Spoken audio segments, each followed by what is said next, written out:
गोदरेज एग्रोवेट का चार्ट देख रहे हैं। गोदरेज एग्रोवेट के चार्ट के बाद 200 मूविंग एवरेज को ड्रॉप कर चुका है। ये नीचे की तरफ काट चुका है। 200 मूविंग एवरेज को एक मंडे मूविंग एवरेज को काट चुका है। तो अब हमारा कहना है, हमने ये एनालिसिस किया था, उस समय बताया था कि ड्रॉप नीचे होगा, लेकिन लोगों ने कुछ आलोचना करी उस समय, और उनको शायद ये भी नहीं मालूम होगा कि आने वाले समय क्या इसका हाल होगा। मैंने पहले ही बता दिया था उस वीडियो में भी कि ये नीचे की तरफ जा सकता है, और 811 के आसपास मैंने इसका मार्क किया था जब ये ऊपर टीवी चैनल आपका दिख रहे थे, और मैंने नीचे की तरफ ड्रॉप किया था। और आज देख लीजिए ये 740 के आसपास है। 740 से नीचे की तरफ आते हुए आज ये सपोर्ट पर आ गया है। सपोर्ट अगर ये नहीं पकड़ पाता और नीचे छोड़ने की शुरू करेगा तो ये समझ लीजिए इसका अगला सपोर्ट जो है,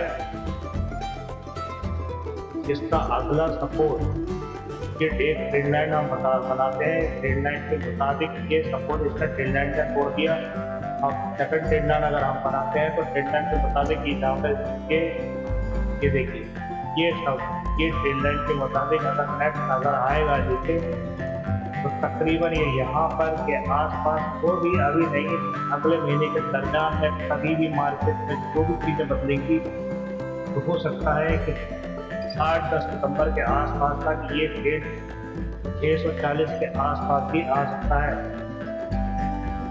640 के आसपास भी आ सकता है, मतलब कहने का मतलब है 640 के आसपास आ सकता है।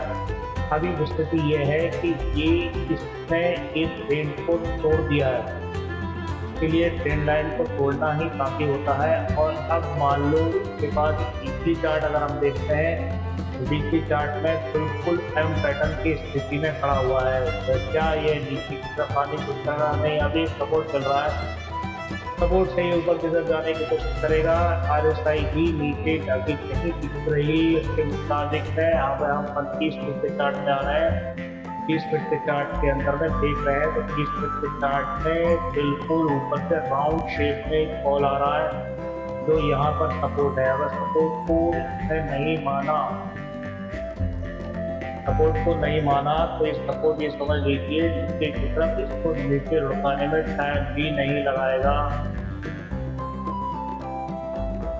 जो मैंने बताया कि यहाँ तक आने में संभवतः 720-700 के आसपास तक आ सकता है, जब आप कैलकुलेट कर सकते हैं, जब इसे पकड़ सकते हैं। इसकी क्षमता यही है जो मैंने यहाँ पर दिखा रहा हूँ। ये 15 मिनट के चार्ट में देखेंगे तो 15 मिनट के चार्ट में हम इस ट्रेंड लाइन पर नजर रखेंगे। 200 मूविंग एवरेज से ऊपर जा रही है, 200 मूविंग एवरेज का और सही है, पर 1 घंटे के चार्ट में 200 मूविंग के नीचे की तरफ सपोर्ट करता हुआ कहीं नजर आता है तो बैलेंस गुड है, नहीं तो अदरवाइज कोई इनको है। और ये देखिए यहाँ पर एक बेहतर सपोर्ट ये अगर नहीं पकड़ पाया तो ये अगला सपोर्ट यहाँ पर ये आने वाला है। ये नेक्स्ट सपोर्ट ये रहेगा। तो वही मैं बताया है कि 600 अगर टूट गया तो इसके पास और सपोर्ट ये नहीं बचते हैं, 700 से नीचे भी आ सकता है। इसीलिए आप बहुत ध्यान से कैलकुलेट करें। अगर 740 से भागना चालू करता है तो वेल डन। लास्ट टाइम यही हुआ था और 740 से भागना चालू किया।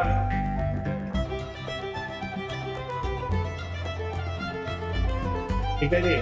और दूसरी बात, अगर आप इसे देखने की कोशिश करें कि क्या ये चैनल में घूम रहा है, तो ये अगर चैनल में घूम रहा है तो चैनल के ऊपरी हिस्से पर आने की कोशिश कर रहा है।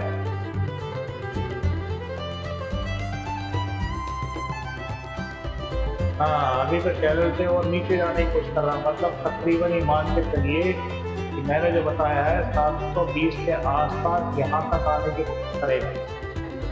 अगर इसके ऊपर निकल गया तो बहुत अच्छी बात, नहीं निकला तो फिर इसके लिए एक नई मुसीबत खड़ी रहेगी।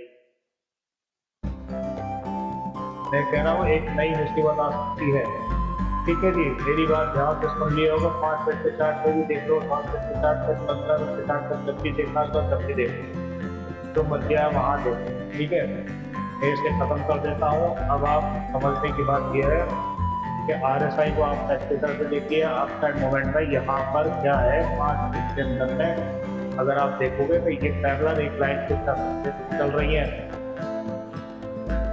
पैरेलल एक लाइन पे चल रही है और ये RSI अभी भी ऊपर की तरफ है, या RSI अभी भी ऊपर की तरफ है, या ऊपर है, ठीक है। तो कहने का मतलब है कि ये हो सकता है कि आपको नीचे की तरफ थोड़ा और मिले।